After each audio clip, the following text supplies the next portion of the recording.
तो हमारे साथ पास्टर आरिफ मौजूद है। पास्टर आरिफ, आप कलाम मुकद्दस में से देखने वाले नाज़रीन के लिए क्या शेयर करना चाहेंगे? मसीह में आप सबकी सलामती हो। मैं खुदावंद के बाबरकत नाम से जो बादशाहों का बादशाह और खुदावंदों का खुदा है, आप सबको सलाम पेश करता हूँ।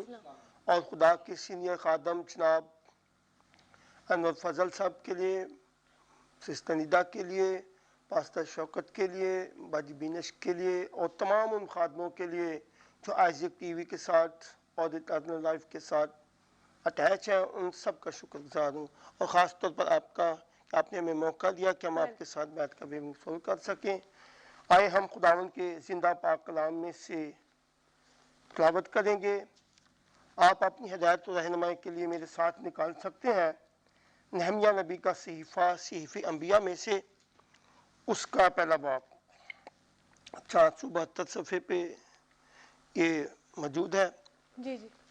नहमिया बिन हकान का कलाम 20वें बरस कलसियों के महीने में जब मैं कैसर सोसन में था, तो ऐसा हुआ, हनानी जो मेरे भाइयों में से एक है और चंद आदमी यहूदा से आए, और मैंने उनसे उन यहूदियों के बारे में जो बच निकले थे और सीरी से बाकी रहे थे और यरूशलेम के बारे में पूछा।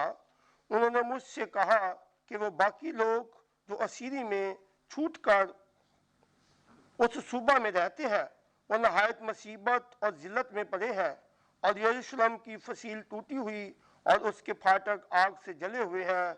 जब मैंने ये बातें सुनी तो बैठकर रोने लगा और कई दिनों तक मातम करता रहा और रोज़ा रखा और आसमान के खुदा के हजूर दुआ की।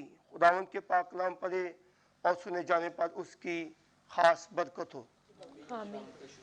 असीज़ो, खुदावंद का जिंदा पाक कलाम जो नहमिया नबी की मार्फत हम तक पहुंचा, खुदा का बंदा अपनी कौम के बारे में और अपने लोगों के बारे में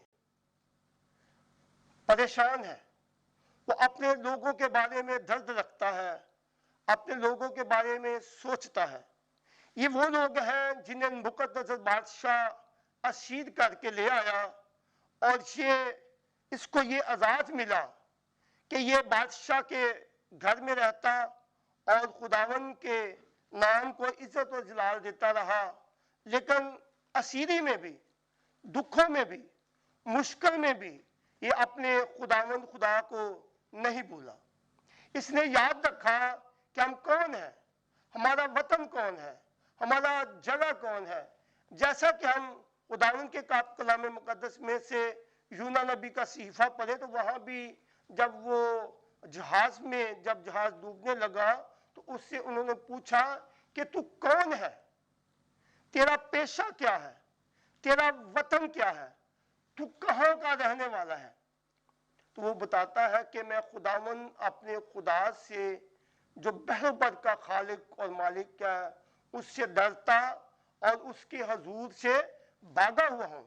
यहाँ भी खुदावन का बंदा नहमिया इसी बात को, बेशक वो असीरी में है, लेकिन वो कहता है कि जो लोग यहूदा से कुछ लोग आए, वो एक आदमी का नाम जिसे वो अपना भाई भी कहता है, ननिया से वो कहता है कि वो आया और चंद और लोग जो यरूशलेम से आए, तो मैंने उनसे पूछा, मैंने यरूशलेम की खैरियत पूछी, मैंने यरूशलेम के बारे में पूछा कि वहाँ के जो लोग जो असीरी से बच निकले हैं उनके बारे में मुझे बताओ कि वो लोग कैसे जिंदगी बसर कर रहे हैं, उनके हालात कैसे हैं, वो कहीं मुश्किल में तो नहीं, कहीं वो परेशानी में तो नहीं, क्या हालात है।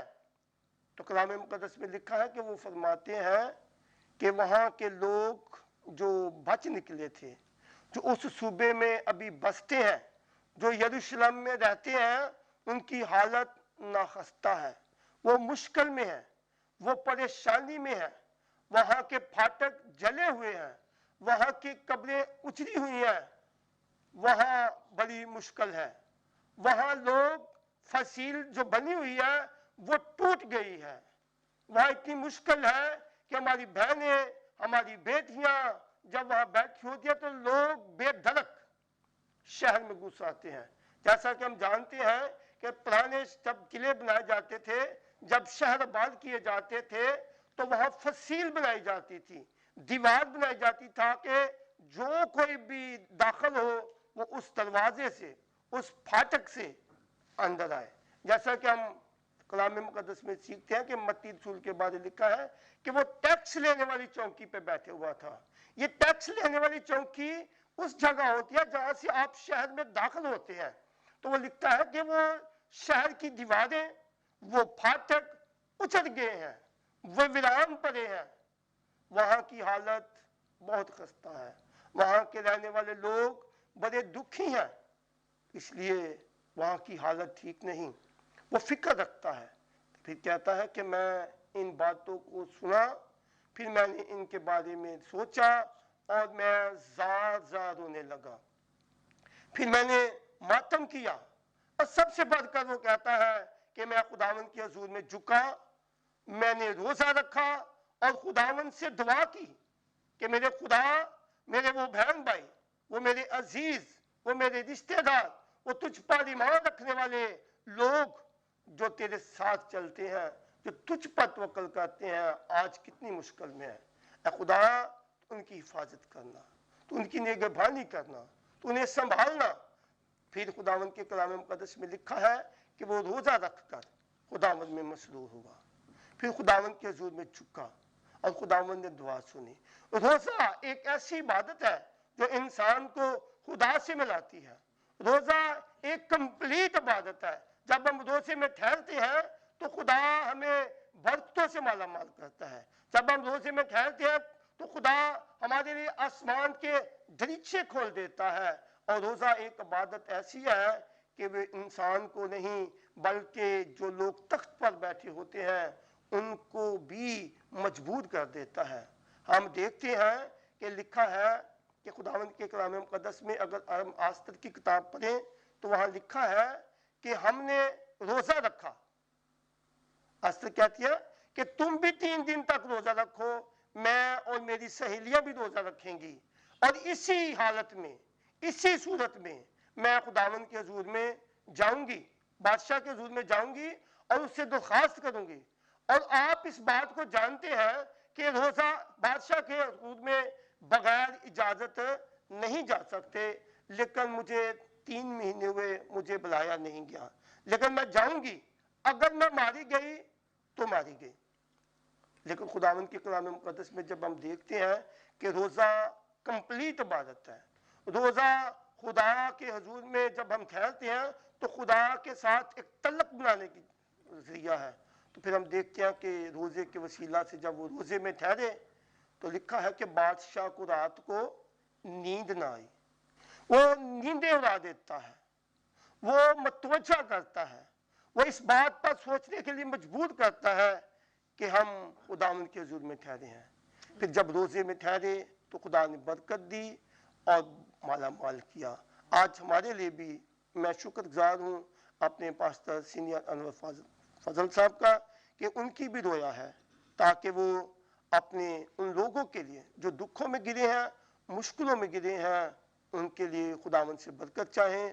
اور میں خاص طور پر اس گواہی کو شیئر کرنا چاہتا ہوں یہاں جو انہوں نے کلیم کیا کہ یہ سال خوشیوں کا سال، یہ سال شادمانی کا سال، اور یہ سال پرموشن کا سال ہے. ہم دعا گو ہیں کہ خداوند کا یہ کلام جو خدا کے بندہ نے اپنے پیشن گوئی کی ہے وہ ہم سب کے لیے برکت کا باعث ٹھہرے. آمین. خداوند کے بابرکت نام کے وسیلہ سے آمین آمین. Thank you so much pastor Arif, آپ نے بڑی خوبصورت باتوں کو کلام مقدس میں سے شیئر کیا. بالکل میرے عزیز و پاسٹر عارف